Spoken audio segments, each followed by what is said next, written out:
பெண்ணாய் மாறியதோ அந்த புறத்து மகராணி.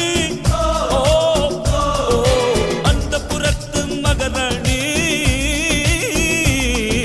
அழகு எல்லேலா அவள் இவளது ஸ்டைலா சந்தன மேலா இவள் மன்மத புயலா அடடா